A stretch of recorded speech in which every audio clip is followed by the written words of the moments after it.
കേരളം മുഴുവൻ ഉറ്റുനോക്കുന്ന സംഭവം നടന്നത് കീശേരിയിലാണ്. ക്ലസ്റ്റർ ഉപരോധത്തോടനുബന്ധിച്ച് നടന്ന സമരത്തിൽ നമ്മുടെ നിർഭാഗ്യത്തിന് ഒരു മാസ്റ്റർ മരണപ്പെടുകയുണ്ടായി. അഗസ്റ്റ് മാസ്റ്റർ മരണപ്പെട്ടപ്പോൾ ആ മരണം മുസ്ലിം യൂത്ത് ലീഗിന്റെ പ്രവർത്തകന്മാർ അദ്ദേഹത്തെ ചവിട്ടി കൊന്നിട്ടാണ് അദ്ദേഹം മരണപ്പെട്ടത് എന്നുള്ളതാണ് നാട് നീളെ ഗവൺമെന്റും അതുപോലെ തന്നെ CPM-ഉം അവരുടെ പോഷക സംഘടനകളും അധ്യാപക സംഘടനകളും NGO സംഘടനകളും ഒക്കെ പറഞ്ഞത്. അതിന്റെ അടിസ്ഥാനത്തിൽ സംസ്ഥാനത്തൊട്ടാകെ NGO-കാരുടെ ഒരു പണിമുടക്കും നടന്നു. അതിന്റെ പേരിൽ നിരപരാധികളായ നമ്മുടെ 5 ആളുകളുടെ പേരിൽ 302 വകുപ്പ് പ്രകാരം കൊലക്കുറ്റത്തിന് കേസെടുക്കുകയും അതുപോലെ തന്നെ നമ്മുടെ 10 ആളുകളെ പിന്നീട് 4 ആളുകളെ അങ്ങനെ മൊത്തം 14 ആളുകളുടെ പേരിൽ പൊതുമുതൽ നശിപ്പിച്ചെന്ന് പറയുന്നുകൊണ്ട് ഉള്ള കേസുകളും ഉണ്ടാവുകയുണ്ടായി. അങ്ങനെ നമ്മുടെ 2 ആളുകൾ ആദ്യം 2 ആളുകൾ ഈ സംഭവം നടന്ന അന്ന് രാത്രി പോലീസ് റെയ്ഡ് നടത്തി പിടിക്കുകയും പിന്നീട് 3 ആളുകളെ നമ്മൾ കോടതിയിൽ ഹാജരാക്കുകയും ചെയ്തു. അങ്ങനെ 5 ആളുകൾ കൊലക്കേസ് പ്രതിയാവുകയും 1 മാസം ജയിലിൽ കിടക്കുകയും ഉണ്ടായി.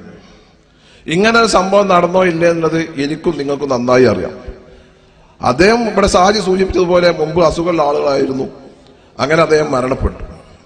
ഞാൻ അരീക്കോട് നിന്ന് വളരെ വ്യക്തമായിട്ട് തന്നെ പറഞ്ഞിട്ടുണ്ട്, ചെയ്യാത്ത സംഭവം, കാണാത്ത സംഭവം, അതിന് കമ്മ്യൂണിസ്റ്റുകാരും സാക്ഷി പറയാൻ പോകരുതെന്ന് ഞാൻ അന്നനെ പറഞ്ഞതാണ്.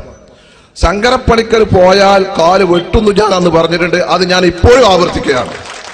ഒരു കാര്യം വളരെ വ്യക്തമായിട്ട് തന്നെ പറയാം, കീശേരിയിലെ 5 മുസ്ലിം യൂത്ത് ലീഗിന്റെ പ്രവർത്തകന്മാരാണ് ആ 302 കേസ് പ്രതി. ഇവിടെ ആലിഞ്ചോട്ടിലുള്ള ഒരു കമ്മ്യൂണിസ്റ്റുകാരനുണ്ട്, ഒരു മാർക്സിസ്റ്റ് പാർട്ടിയുടെ മെമ്പർക്ക് കുട്ടികളെ പേര് കൊടുക്കുന്നത്. വളരെ കരുതി നിന്നോണ്ടേ, കാരണം എന്താ ലിസ്റ്റ് കൊടുക്കണ പോതി ഇതിൽ കഴിയും. കാരണം ഇങ്ങൾക്ക് ഇങ്ങനെ പാർട്ടി ഓഫീസ് ഉണ്ടാക്കിയാണ് ലിസ്റ്റ് കൊടുത്തിട്ട് പോലീസ് ഒന്നും കാണാൻ നായാട്ട് എടുത്ത് ഞങ്ങളെ കുട്ടികളെ കൊണ്ടേ ആദ്യം ഞങ്ങൾ നിങ്ങളായിട്ട് കൈകാര്യം ചെയ്യും. ആ കൈകാര്യം ചെയ്തതിനു ശേഷം ബാക്കിയുള്ള കാര്യം നമുക്ക് ആലോചിക്കൊണ്ടേ ഉള്ളൂ.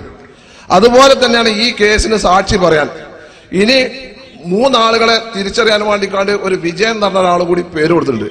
ആ വിജയനും ഒരു അധ്യാപകനാണ്. അധ്യാപകനോട് ഞാൻ പറയാം, ഇത് പോയിക്കാട് പറയായിരിക്കും, തിരിച്ച് കൂടി പേരേക്ക് എത്തൂല അതിന്റെ കാര്യത്തിൽ യാതൊരു സംശയം ഉണ്ടാവില്ല.